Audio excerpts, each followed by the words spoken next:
Important video. Today we will discuss the question pattern of MA in ELT admission test exam, especially for CEO. So let's discuss the question and try to understand the topics. So আমাদের MA in ELT পরীক্ষায় মূলত 100 নম্বরের পরীক্ষা এটা। এই 100 নম্বরের পরীক্ষায় 75 number হচ্ছে আমাদের রিটেন টেস্ট।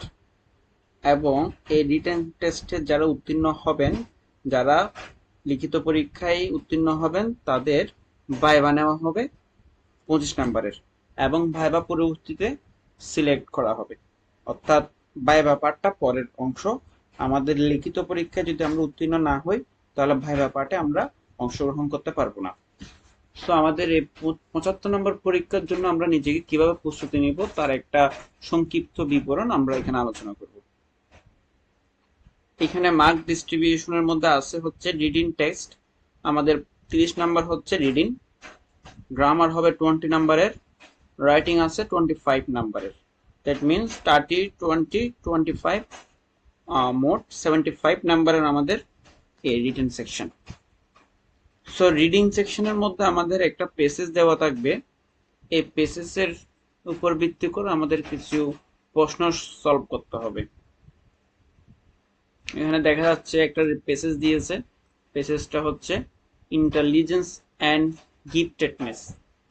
এই একটা পেসেজটার উপর ভিত্তি করে পেসেজটার কয়েকটা সেকশন পার্টে বিভক্ত, এফ জি ব্যবহারে বিভক্ত, কোয়েশ্চেন 1 to 10 এই প্রশ্নগুলো উত্তর দিতে হবে। Write the correct letter A থেকে G in boxes 1 to 4 on your answer sheet. তাহলে আমাদের এই আনসার শিট যেটা আছে 1 থেকে 4, এই আনসার শিটের মধ্যে এখানের কোনটা হবে? অর্থাৎ IQ is just one single factor of human characteristic. এখানে আনসার জি, দ্যাট মিনস হচ্ছে আমাদের এখানে ই এফ জি ব্যবহার করে সেকশন ছিল। So IQ measurement can take on a file on its one, অর্থাৎ আইকিউ নিয়ে যে মেজারমেন্ট সেটা আমাদের জি নাম্বার সেকশনে ডিসকাস করা হয়েছে। এরপর এভাবে করে আমাদের প্রতিটা সেকশনে কোন সেকশনে কোনটা ডিসকাস করা হয়েছে সেই জিনিসটা আমাদের ফাইন্ড আউট করে এখানে লিখতে হবে এ থেকে জি। এই কোয়েশ্চেন প্যাটার্ন সবসময় যে এরকম হবে এরকম না, এখানে মূলত রিডিং টেস্টটা হবে। প্রশ্নের প্যাটার্নটা আমাদের অনেক সময় বেরি হতে পারে, কিন্তু টপিকস এবং এই স্টাইলে পরীক্ষা হবে। কিন্তু এক এক সময় কোনো সময় দিতে পারে ট্রু ফলস দিতে পারে, কখনো দিতে পারে হচ্ছে এখান থেকে কার্ড আনসার, কখনো কোয়েশ্চেন আনসার, এভাবে করে হতে পারে। দেন আমাদের পরবর্তী part, write the correct letter A B C or D in the blank spaces. তাহলে এখানে দেখা আমাদের এই যে ব্ল্যাঙ্ক স্পেস যেটা আছে অংশ, এই অংশের মধ্যে কোনটা কারেক্ট আনসার সেটা আমাদের দিতে হবে।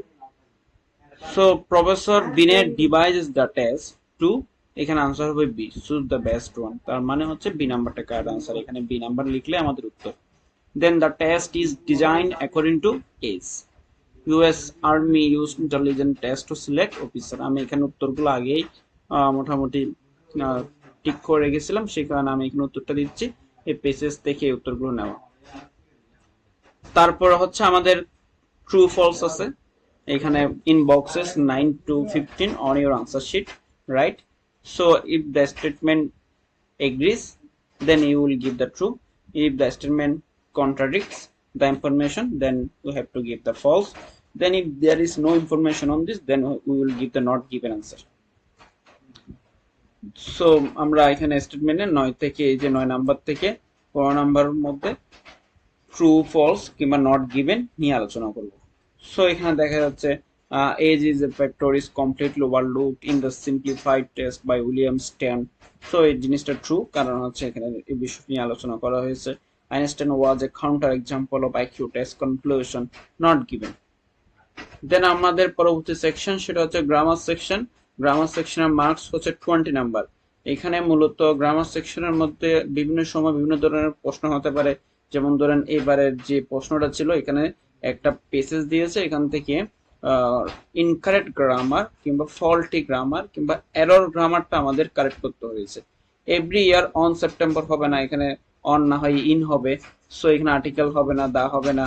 সো এইভাবে করে আমাদের এটা ফাইন্ড আউট করতে হবে কোথায় আর্টিকেলের ভুল আছে কিনা, কোথাও ভাবের ভুল আছে কিনা, কিংবা কোনো প্রেপোজিশনের ভুল আছে কিনা। যেমন ধরেন মেনি ডাই ফ্রম স্টারভেশন হবে না, এখানে ডাই ফ্রম সাধারণত স্টারভেশনের সাথে যায় না। তারপর সাম আর এট হবে না, এটা ইটেন হবে।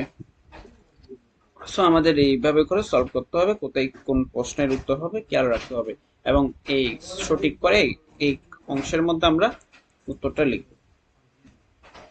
সো গ্রামার পার্টে আরেকটা পার্ট আছে যার মান হচ্ছে এটা 10, এটাতে 10 নাম্বার, এটাতে 10 নাম্বার। এখানে মূলত এটা হচ্ছে উইথাউট ক্লোজ এর মতন আমরা 9-10 এ করেছি, 9-10 এবং ইন্টারমিডিয়েট এর মধ্যে অনেক উইথাউট ক্লোজ সলভ করেছি, ঠিক ওইটার মতন এটা। মেন এন্ড ওমেন আর often considered to be completely at odds with each other in terms of their attitude and behavior. So আমাদের এই পার্টটা মূলত উইথাউট ক্লোজ সেকশন, এখানে আমাদের কারেক্ট আনসারটা লিখতে হবে। তারপর হচ্ছে আমাদের রিটেন সেকশন আছে। এইখানে রাইটিং সেকশনের মধ্যে আমাদের কোনো একটা পেসেজ, কম্পোজিশন কিংবা আর্গুমেন্ট লিখতে হবে। এখানে দিয়েছে present written argument to an educated reader with no specialist knowledge, an educated reader with no specialist knowledge of the following topic. Some employers believe that job applicant social skills are more important than their academic qualification. To what extent do you agree or disagree? আমাদের বিভিন্ন ধরনের IELTS writing এর ক্ষেত্রে এই ধরনের প্রশ্নগুলো আছে। আমরা যদি বিভিন্ন আইএলটিএস রাইটিং বইগুলো ফলো করি তাহলে এই ওভারঅল রাইটিং থেকে শুরু করে গ্রামাটিক্যাল এবং হচ্ছে রিডিং পেসেজ সবগুলোর আইডিয়া একটা পেয়ে যাব। সো এখানে নিয়ে আমাদের এটা রাইটিং লিখতে হবে। এখানে কিন্তু এটার মার্কস হচ্ছে 25 নাম্বার। সো এটাই ছিল এখানের অংশ। পরবর্তীতে আরেকটা প্রশ্ন আছে, প্রশ্নটা আমরা নেক্সট ক্লাস আলোচনা করব। এই প্রশ্নটা এখানে শেষ, যেহেতু ক্লাসটা দীর্ঘায়িত হয়ে যাচ্ছে, সো আমি চাচ্ছি না এটাকে আর প্রলং করব। So thank you everyone, and if you have any queries regarding the question, then you can give your valuable comment in the comment section. And if you need any PDF or any regarding any material related to this IML ELT, then you can comment in this comment section. Thank you for everyone for watching this video.